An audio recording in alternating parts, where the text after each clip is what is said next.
Hi everyone, my name is Matt Brown. I'm here with Extra Points and Collegiate Sports Connect. I'm joined here by Chris Grant, the new commissioner of the Southland Conference. Chris, thanks so much for spending some time here with us today. Yeah, thanks for having me. I will say I might be a little overdressed. I'm going to blame Commissioner Burnett and a little pre-commissioner hazing to go along the way. But if you're in Vegas, you dress for the show. No, absolutely. And listen, if anybody else wants to come in here in black tie for these conversations, we're not gonna say no. Yeah, like that. No. I'm so glad you're here, and I'm glad I got to catch you because I know it's been a whirlwind past couple of weeks here for you. I want to start with this because I've been lucky, I think, to have worked really all over the country. Yes. You've worked in a power conference, you've worked in other FBS leagues, you've had exposure everywhere. Why don't you tell us a little bit about what made the Southland an interesting opportunity for you? Why come here when you had many of other opportunities other places? Yeah, many opportunities, but from my time previously in Dallas-Fort Worth area, the Southland brand was forever strong. And what they were doing in winning championships, the student athlete experience, and just conference office operations really stood out to me. So when Tom Burnett made that call, and I really had to weigh my options and had a great time at the Pac-12 and everything I learned, but I wanted a new challenge on applying what I learned at the Pac-12, previously at Conference USA, to take that to the Southland Conference and see what kind of impact I can make right away with the potential opportunity of leading. And that was Tom's vision. He had a vision to bring me on board to take the conference in a new direction in a partnership with him and mentor me along the way. Yeah, and that relationship, I think, really is pretty uncommon. Coming into being in charge of a conference, not many people get the opportunity to not just work closely with the previous commissioner, but really have that mentor-mentee relationship. Yeah. Wondering, can you tell us maybe something that Tom shared with you or that you learned directly from him to help prepare you for where you are right now? You said it best. What a great legacy to follow. Maybe. Yeah. Right? Big shoes to fill with a Tom Burnett. Sure. Tom Burnett has operated with integrity all throughout his walks. The longest tenure commissioner in the Southland Conference history. And not only did he position the conference for success during his tenure, but he also had the vision to lead us to the next step or into the future by bringing me aboard. And not saying I have all the answers, but Tom had a vision that if we were to move forward and be stronger than we ever were in the past, then with my leadership and then some of my skill set, we'll be able to take it to the next level. And I tell you, to have him as a mentor and then to still have him aboard, advising me along the way, it means the world to me. You're exactly right. Not everyone gets that opportunity, but I've been soaking it up every minute. Now, he's working like 12-hour days because I won't let him sleep. I'm texting him, calling him, and sure. on the way. And it has really been a great opportunity. And chair the men's basketball selection committee. So not only do I get to pick his knowledge here in the conference office life, but also take his experience externally that he's done and made an impact on the entire footprint at NCAA. Sure. He's been, with that connection, you have exposure to all different kinds of different committees and different relationships throughout this industry. One of the things that I understand can be a challenge when you're moving into a different conference, or maybe a completely different footprint, working with different kinds of institutions like you did at CUSA and the Pac-12, that maybe you just don't know all of the member institutions very well. So I'm imagining, you come in here as an associate commissioner, and you're trying to soak up as much information as possible about these new schools.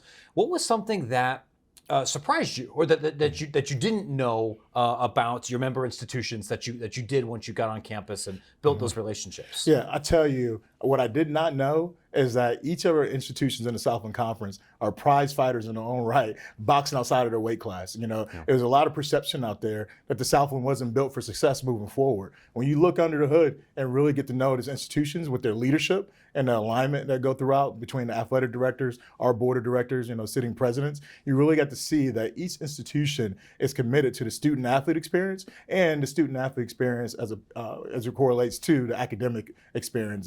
And everyone wants to improve and get better, knowing that we're never done trying to accept the challenge and graduating students and student athletes along the way, and just taking care of the student athlete welfare part of it. A lot of times we've seen the success last year, having a national champion in FCS football, and then go to the NCAA tournament, win a game, right? And then that's Huge not year. historic, right? And what it is. And so a lot of times those championship moments outweigh the academic mission. But when you really get under there and to see the innovation centers at Texas Corpus Christi, commerce coming in and what they're doing with economic development. It's monumental work being done by our presidents, and our athletic directors are dedicated to the mission to move their departments forward along the way.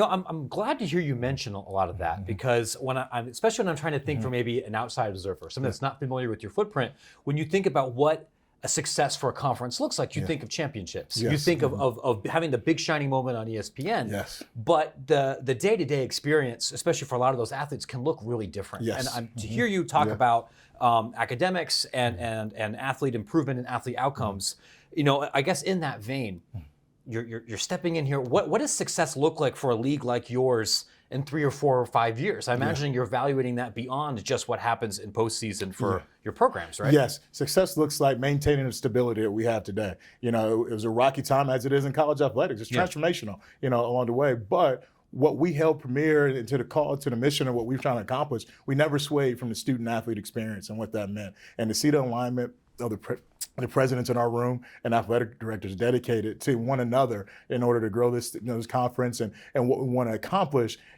put the student athlete first. And when you do that, everything else falls and lines in place. And so success looks like in the next 3, 4, 5 years, more innovative partnership, catering to the student athlete, more exposure for our universities, utilizing, we have television trucks going to each campus, ESPN Plus relationship, our Van Wagner relationship that we have, so including more, robust sponsorships along the way and title sponsors. So we want to just continue to grow and beat our chest a little more and let everyone know the Southland Conference is here to stay, and not only here to stay, but we're here to make some noise on the competition fields too, and courts, and win some games too, while we're graduating student athletes, our overall mission. Sure. I think I've heard you use this phrase before and in print about how, we're heading into a new Southland Conference. Yes. The league had a certain geographic and institutional identity before, and we saw some success from that. And the college athletics has changed. We're looking into a new Southland. And I'm sure some of that literally means institutional footprint, but I'm sure new Southland also means things that have nothing to do with membership. Like, can you tell us a little bit more about what you would envision, like, Southland 3.0, big picture might look like, right? Right. I'm going to say Infinity 0.0. Okay, sure. We're still improving. Yeah, right. Yeah, exactly. 100%. And so, and what that looks like, I mentioned the innovation. And I'm not talking all technology, but how can we continue to create those partnerships and look inside of the house and what we haven't been doing well in the past, and always focusing on getting better and creating a winning culture along the way. And so that's off the field and academics, but the total student athlete experience. Partnership with influencer, capitalizing. You may not think we have the markets for NIL opportunities, but everyone has the opportunity to win with NIL, right? Everyone. And so we want to make sure our student athletes, especially tooling our coaches as they go out and recruit, that, hey, we're going to compete like a Power 5 conference. And we want to go above and beyond and do it even better with that experience. Now, I'm not saying we have the same resources, but we have the same might and skill and hard work and grit from all of our administrators, academic professors, and everyone that's a part of this conference to move it forward and let the world know about our brand. We're looking to go beyond the borders and not so always looking at our regional footprint. How can we continue to make an impact beyond where we have in the past, and look for that. So that's what we're kind of focused on right now. And sure. That's where we continue to grow. So that last dynamic is something that's fascinating to me, because from when I think of many of the current institutions in this league, they are, as I understand it, many more regional institutions. Yes. Where they're the focus on campus is what can we do for our immediate community. Our fans and our alumni typically live in this particular community. So when you don't have Pac-12 resources and you can't set up a brick and mortar store in China like maybe you were able to do with some other places. Like how do you measure global impact, or how do you look beyond that footprint when you're operating with a different set of rules? Right, a totally different set of rules. But what we do have is we're still competing day in and day out. You look at our non-conference schedule, we're winning games against those mid-majors that are considered in the past and high majors